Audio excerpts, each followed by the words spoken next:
কারণ প্রহ্লাদ মহারাজ, ধ্রুব মহারাজের মতো ওনাদের ভক্তদের উনি গুরুদেব ছিলেন, উনি দীক্ষা দিয়েছিলেন এবং ওনাদের নারদ মুনির কৃপায় ওনারা ভগবানকে পেয়েছিলেন। ইস্কন আন্তর্জাতিক কৃষ্ণ ভাবনামৃত সংঘ, এখানে আমাদের চারটে ভগবদ্গীতা যথাযথ পাঠ করেন আগে কোনো পরম্পরা দিয়ে আসে।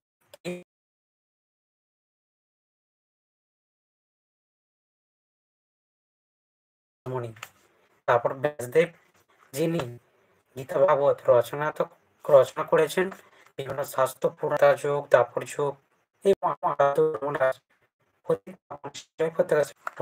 প্রথম স্কন্ধ ষষ্ঠ অধ্যায়,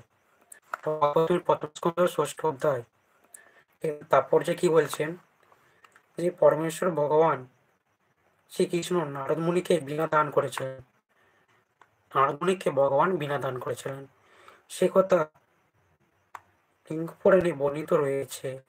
শ্রীল গোস্বামী ও জীব রয়েছে, শ্রীল গোস্বামী ও জীব গোস্বামী সেই কথা উল্লেখ করেছেন এবং অপ্রাকৃতিক বাদ্যযন্ত্রটি শ্রীকৃষ্ণ নারদ মুনির থেকে ভিন্ন, কেননা তারা সকলেই অদক্ষ তত্ত্ব,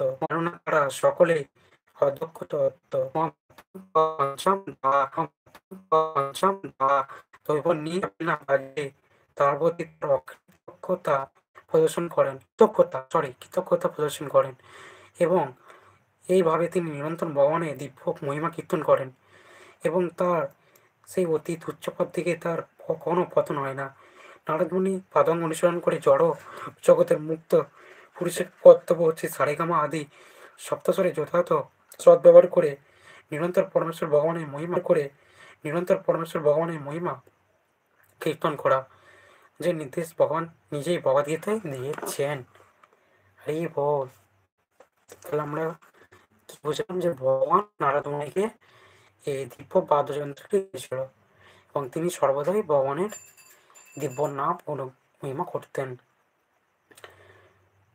তো আপনাদের যদি কোনো প্রশ্ন থাকে আজকে ভাগবতম পাঠ এখানে, পরবর্তী লাইভে অবশ্য আমি গীতা ভাগবত একাদশীর মাহাত্ম্য এবং বিভিন্ন করবো এবং আলোচনা করব।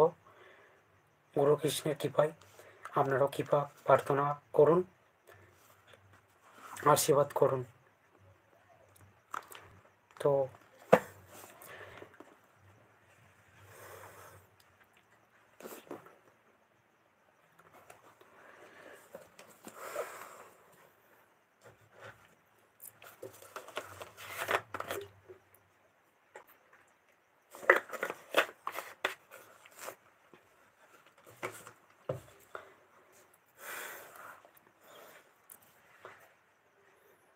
তো আপনাদেরকে অসংখ্য ধন্যবাদ যারা লাইভে অংশগ্রহণ করেছেন। আপনাদের যদি কোনো প্রশ্ন থাকে আপনারা এখন প্রশ্ন করতে পারেন, পারমার্থিক ভক্তিমূলক যে কোনো প্রশ্ন। এবং যারা ইউটিউবের সফল কন্টেন্ট ক্রিয়েটার রয়েছেন তারা যদি লাইভটি দর্শন করেন বা যারা ইউটিউবে অভিজ্ঞ তারা কৃপা করে আমাকে সহযোগিতা করুন, আপনাদের কিছু ট্রিক্স মতামত প্রদর্শন করুন, যাতে আমি সেই শিক্ষা লাভ করে ভগবানের বাণী, মহাপ্রভুর শিক্ষা, গুরু মহারাজের বাণী, আদেশ উপদেশ, হরিনাম সারা বিশ্বে প্রচার করতে পারি। আপনাদের সহযোগিতা একান্ত কাম্য, কারণ আমি একা একা কখনোই কোনো কিছু সম্ভব নয়। তাই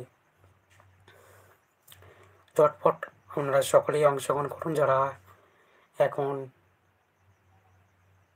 লাইভটি দর্শন করছেন। হরি বল।